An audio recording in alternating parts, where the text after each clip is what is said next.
Pero bueno, primero quería preguntarle cómo está usted. Sabemos que ha tenido en los últimos tiempos Sí, alguna complicación de salud, pero sabemos que ahora está recuperándose, ¿verdad?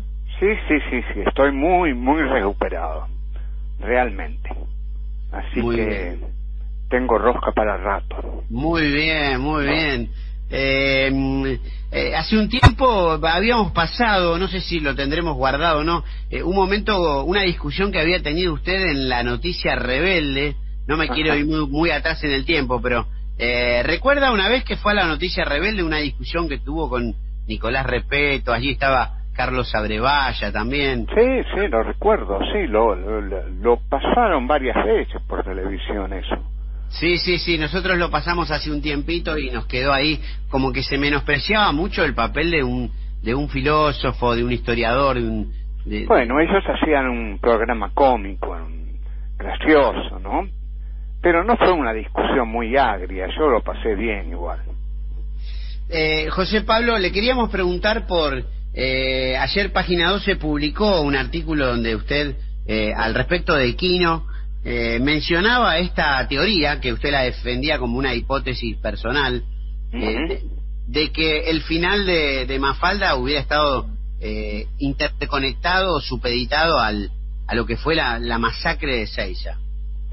Sí, porque es notable cuando Quino presentó un libro en la Feria del Libro, hicimos una mesa que organizó De la Flor y era Sasturain, Rodrigo Fresán y yo y Quino. Y entonces me puse a documentar para algunas cosas y ahí descubrí que Mafalda había dejado de publicarse el 25 de junio de 1973 y bueno, Ezeiza fue el 20 de junio. Entonces me pareció que algo tenía que ver el momento histórico con este abandono de la tira de Mafalda, y me pregunté si Mafalda hubiera podido rendir cuentas, dar cuentas, expresar la violencia que se desató a partir del hecho de Ezeiza, ¿no? Incluyendo también la violencia de la dictadura procesista. Y bueno, y creo que no es casual que Mafalda haya dejado de salir, porque el país se puso extremadamente violento, con una violencia muy criminal, en algún aspecto inexpresable, y bueno, Mafalda hubiera tenido que tomar algún partido, y era una chica progresista de los años 60, y ahí ella había tomado partida por ideas progresistas, digamos, en contra de las dictaduras, de los golpes de Estado. Criticó mucho el golpe del 66, porque ahí Mafalda empezaba a ir a la escuela, y en una tira había mostrado un metro, y se había preguntado: ¿entrará en mi cabeza todo lo que me van a meter? Que era señalando que en la escuela los adoctrinan de algún modo a los niños, ¿no? Con la ideología siempre del establishment. Y cuando da el golpe Onganía, sale una tira apaisada, solo con la carita de Mafalda, que mira al lector y dice: entonces todo lo que me enseñaron en el colegio, y puntitos suspensivos. Esa era una crítica que se podía hacer, digamos, todavía en el 66. No hubiera podido hacérsela a Videla, por ejemplo. Con Videla creo que hubiera pagado caro una tira de Mafalda de ese tipo, ¿no? Incluso Quino dijo que si hubiera hecho el crecimiento de Mafalda en cuanto a lo físico y demás, hubiera sido una detenida desaparecida. Bueno, perfecto, estoy de acuerdo. Me había olvidado de esa declaración, es cierto. podemos decirlo así. Está muy bien eso que dijo Quino. Igualmente Quino no avaló esta teoría suya, ¿no, José Pablo? De que hubiera alguna ligazón la masacre de Seiza con su... No, él no la avaló, pero bueno, yo la sostuve igual en esa mesa, que fue muy agradable por demás. Tengo una foto con él donde nos estamos riendo y dando un abrazo. Él era un hombre muy cálido, muy buena persona, tímido, le gustaba la buena comida, el buen vino y cultivar la buena amistad, ¿no? Ayer sí, perdón. No, sí, escucho. No, lo escucho. ¿Un buen vino? Sí, y bueno, yo me había propuesto, lo fui a ver a su casa con varios libros míos, me había propuesto escribir un libro sobre las últimas tiras de Quino, las de los últimos años, las que publicaba en la revista Viva, a toda página, porque me parecía que eran filosofía dibujada, digamos. Y bueno, ahí charlamos. Bueno, no inicié el trabajo, pero recuerdo que a él le había interesado. Pero lo más importante que me gustaría decir de esto es que él en esos años había desarrollado un humor muy negro, muy pesimista, muy desencantado de la realidad, y bueno, con justa razón, hacía unas historias bastante terribles, muy denunciantes. Por ejemplo, mostraba gente en un restaurante de lujo comiendo, muy vestidos y ataviadas las mujeres, y como fantasmas iban los mendigos por el piso recogiendo las sobras o pidiendo limosna. Otra sobre un suicida, y también así desgarradora. Y siempre él desarrolló la teoría del hombre pequeño. Esos pequeños hombres de Quino son muy conmovedores, porque creo que él un poco se veía así, como digamos, era, como te dije, era tímido, y en esos hombrecitos expresaba el destino del hombre común. Recuerdo uno muy especialmente, que era un hombrecito que estaba detrás de un enorme escritorio lleno de pastillas y remedios digestivos, y le decía al que estaba frente a él: pero ¿con quién cree usted que está hablando? Y bueno, se ve que era un pobre hombrecito neurótico por todas las pastillas que tenía sobre el escritorio y el enorme cuadro de su padre a sus espaldas, ¿no? Esto era muy expresivo, y denunciaba claramente una sociedad desigual, en la cual hay muchos desahuciados, y hay muchos incluso que el dinero no hace, digamos, ¿cómo se dice?, la felicidad, porque el hijo de un padre todopoderoso sigue siendo un pequeño hombre neurótico que necesita alimentarse de pastillas tranquilizantes, digestivos, para poder sobrellevar la vida, ¿no? Estos dibujos eran extraordinariamente pulcros, cuidadosos, con muchas líneas, con muchas rayitas, y muy hermosos. Era un hombre de gran talento para dibujar, y la puesta de sus dibujos era formidable realmente. Estamos escuchando a un hombre que cuando habla parece tener una pluma también que traza algún papel. Estamos hablando con José Pablo Feynman. Mucha gente hace sus preguntas al 1132 000 530. Le abro juego a mis compañeros, le abro juego a mi padre, si quiere saludarte. Sí, ver. Cómo no. José Pablo, gustazo de escucharte. ¿Qué tal? ¿Qué tal, Martín? ¿Cómo estás? Bien, bien. Tantos años. Tantos años que nos conocemos. Sí. Tantos años que te quiero tanto. Sí, no es recíproco. Escúchame, estarás medio viejito también ya. Estoy cumpliendo 75 mañana. Mira vos. Ya es una cifra, ¿no? Sí, yo estoy por ahí, sí. No te lo digo porque me da vergüenza, pero estoy por ahí.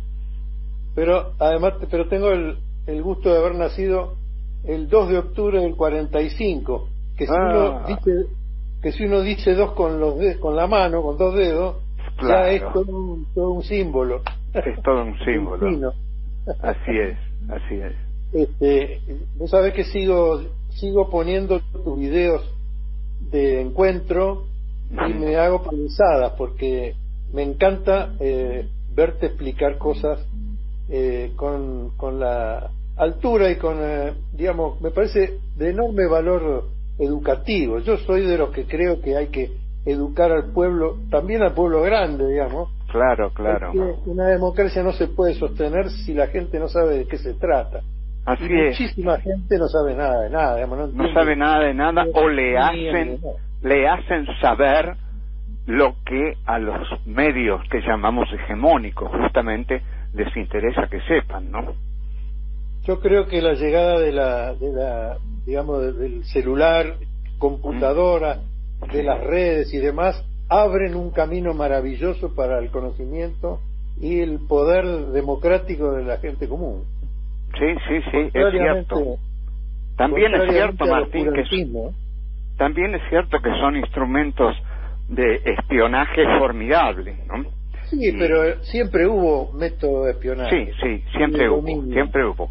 Con esto se ha acentuado más. Pero, de todos modos, yo reconozco que... ¿Cómo? Yo creo que esta democratización de la comunicación establece un empate fluctuante, digamos, entre el pueblo hablando entre sí, organizándose, pasándose datos, y el poder que cree que puede dominar todo, como si todos fuéramos los hombres robots de los sellos, ¿no? Del Eternauta. Me parece que por primera vez la humanidad tiene la posibilidad de organizarse independientemente de los poderosos, ¿no? Bueno, es una visión muy optimista, Martín. Por lo que yo veo, esta pandemia está perjudicando a una organización popular. Por ahora los irresponsables anticuarentena son los que han ganado la calle y bueno, es lamentable eso. Esperemos que se supere la pandemia y la gente vuelva a recuperar la calle, que es un territorio popular. Desde ya que así va a ser, digamos. Lo que pasa es que la gente se cuida. Claro, cuida a los otros y cuida a su familia. ¿Para qué va a salir a demostrar que si se sabe que siempre ponemos 500.000 de personas en cualquier lado? Así es. Estamos hablando con José Pablo Feynman. Se pone mi padre ahí, le hace comentarios. No hice ninguna pregunta en especial, aunque es como una charla de dos personas que no necesitan preguntarse, más que nada comparten sus pensamientos. José, ¿qué tan optimista sos? En la nota que leí en Página 12 creo que decías que Quino en su revelación se volvió no optimista por el futuro. ¿Podés decir que sos... No era nada optimista. El presente lo lastimaba mucho. Era una visión muy real del mundo del capitalismo de las últimas décadas del siglo XX, y eso él lo expresaba con mucho dolor. Y bueno, yo comparto bastante esa visión de una sociedad profundamente desigual, injusta, represiva también. Y bueno, eso, las categorías de pesimismo y optimismo no tienen la validez para dar cuenta de algunos pensamientos que van más allá del pesimismo o del optimismo, ¿no? Yo siempre hago mías las frases, una de Jean-Paul Sartre, que uno es lo que hace con lo que hicieron de él, y otra de Walter Benjamin, que solo por nuestro amor a los desesperados mantenemos todavía la esperanza. Muy buena frase, muy linda frase. Sí, es maravillosa. Y el gobierno de Alberto, ¿cómo lo ves? Porque hay un sector del peronismo, por ejemplo, no sé, vamos a decir Duhalde, vamos a decir Moreno también, que no son del todo gentiles a veces con las expresiones, o terminan siendo un zócalo o un titular de medios hegemónicos, antagónicos históricamente al peronismo. Sí, bueno, es como siempre que se le pide demasiado a un gobierno que está atravesando una coyuntura muy adversa, porque todos los factores de poder que el gobierno de Alberto Fernández tiene enfrentados a él son enormes. La sociedad rural, el empresariado, el poder mediático es muy grande. El partido de oposición que hace una oposición destructiva, realmente tremendamente agresiva. Entonces, bueno, hace lo que puede, y para algunos sería necesario que hiciese más, y para otros a mí me parece que está haciendo todo lo que puede, y que cualquier reemplazo sería nefasto para el país, así que hay que sostener su gobierno, que es el de Alberto, porque se nota que Alberto es el presidente de la República, porque tiene un modo muy pausado, muy cordial y muy conciliador de hablar, pero también se enoja, ¿no? Así que yo lo estoy esperando, Alberto, en muchas cosas, ¿no? La reforma de la justicia, el campo, la deuda con el FMI, la liberación total de Milagro Sala y de otros presos, en fin, todo eso son deudas que tiene pendientes, y estamos esperando y confiando en que las va a enfrentar. José, ¿cómo le va? Muy buenas tardes. Nelson Borges lo saluda, placer escucharlo. ¿Qué tal? Bueno, quería consultarle, porque recién estuvimos hablando sobre la pandemia, sobre cómo podíamos... yo pensaba que cuando se inició esta pandemia iba a servir para unir fuerzas y quizás todos juntos tratar de salir de este momento complicado de lo económico y también de lo sanitario para nuestro país. ¿Cómo ve a la población en general en esta situación? ¿La ve muy dividida? ¿Cree que algunos ponen muchos palos en la rueda? ¿Cómo ve la situación de la población en general? Sí, la población de la ciudad de Buenos Aires, que es la ciudad que triunfó en las guerras civiles del siglo XIX, es la posición antiperonista de siempre, y están muy empoderados y envalentonados y muy desobedientes a las indicaciones sobre la pandemia. En ese sentido lo veo con mucha preocupación. También es cierto que no hay que olvidar que Macri, el macrismo, Juntos por el Cambio, llegó al 40,8% en las elecciones, ¿no?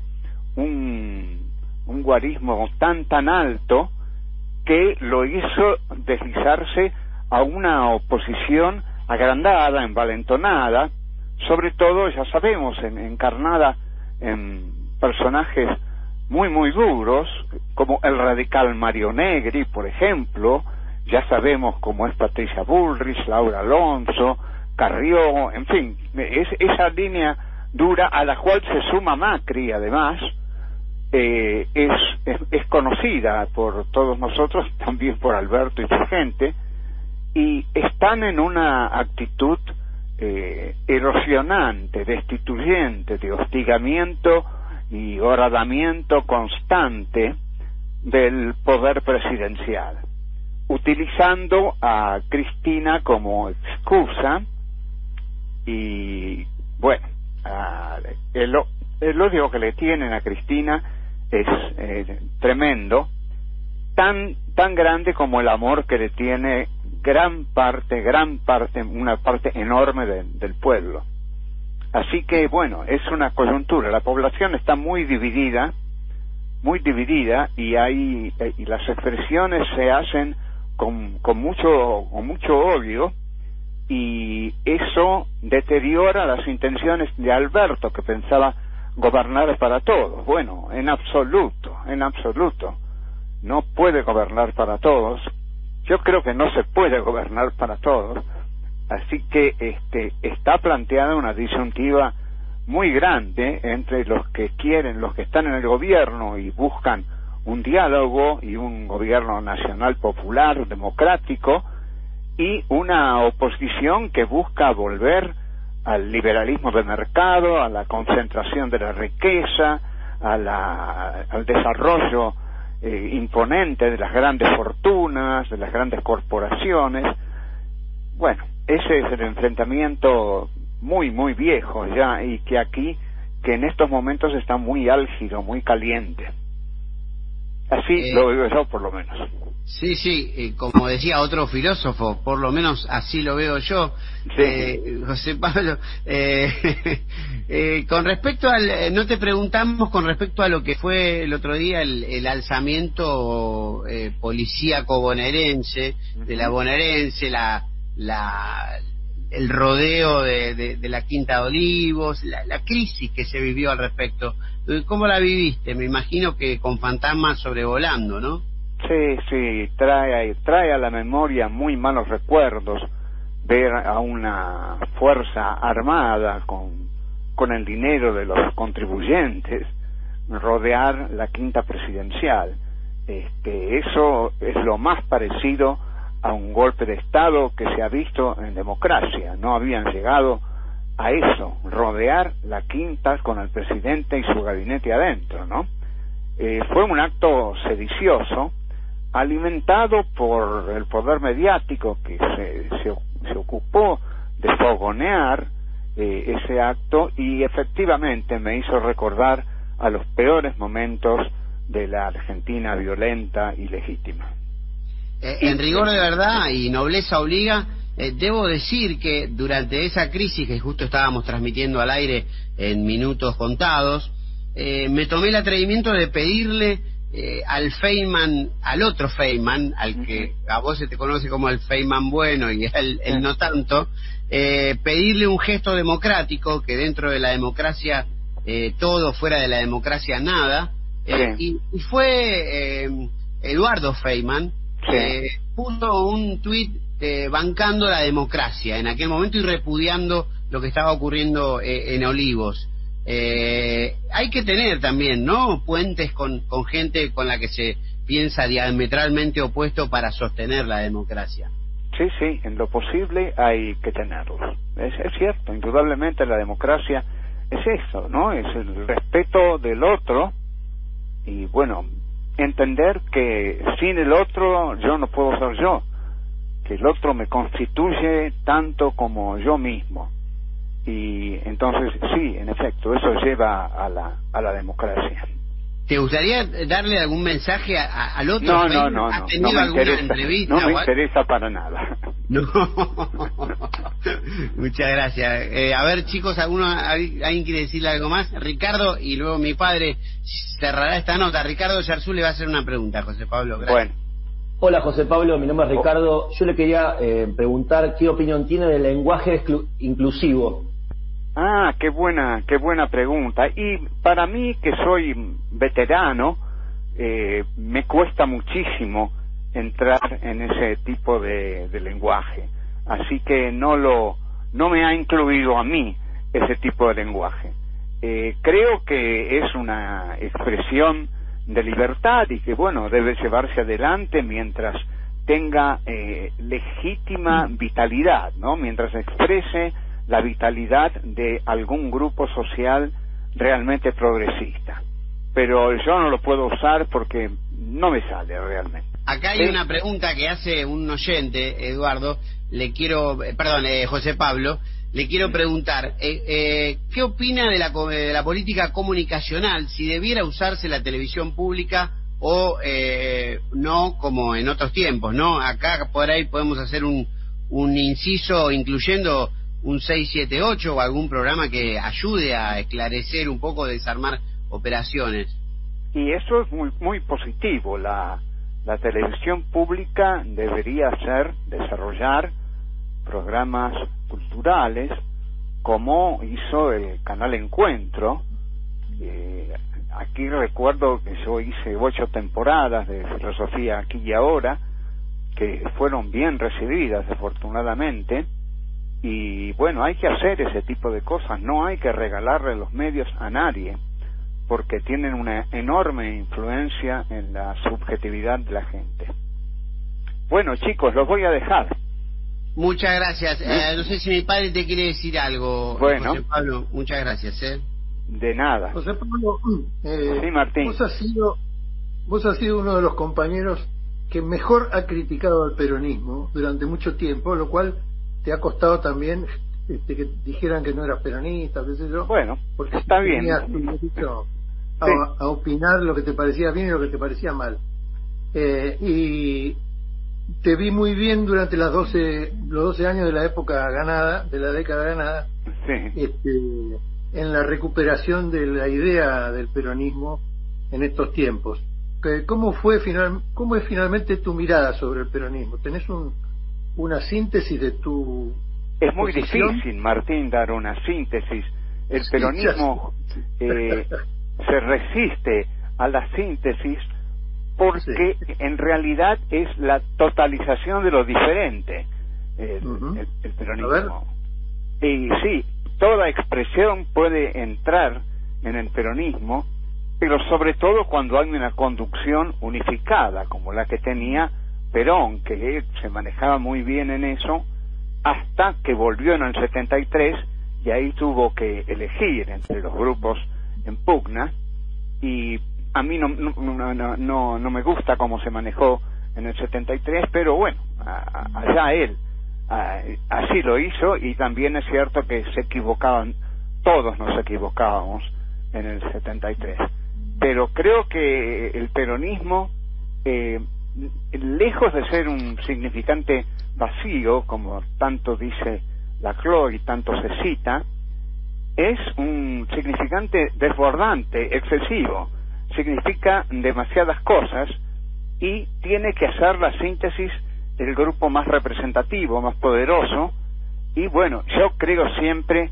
en que el mejor peronismo es el peronismo progresista, el peronismo de izquierda, el que toma las banderas del primer gobierno de Perón, de la resistencia peronista y de la juventud peronista, no en su expresión armada, que fue una desviación a partir de Cámpora, sobre todo, fue un gran error para mí, pero esas son las líneas y la línea del kirchnerismo, ¿no?, que me parece que ha expresado una posición muy progresista, muy siglo XXI del peronismo, con grandes aciertos, errores, pero grandes aciertos también.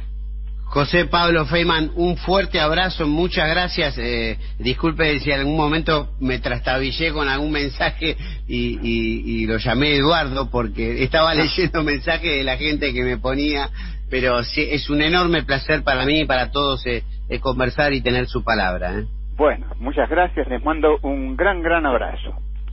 Ya él así lo hizo, y también es cierto que se equivocaban, todos nos equivocábamos en el 73, pero creo que el peronismo, lejos de ser un significante vacío, como tanto dice Laclau y tanto se cita, es un significante desbordante, excesivo, significa demasiadas cosas y tiene que hacer la síntesis del grupo más representativo, más poderoso, y bueno, yo creo siempre en que el mejor peronismo es el peronismo progresista, el peronismo de izquierda, el que toma las banderas del primer gobierno de Perón, de la resistencia peronista y de la juventud peronista, no en su expresión armada, que fue una desviación a partir de Cámpora, sobre todo. Eso fue un gran error para mí, pero esas son las líneas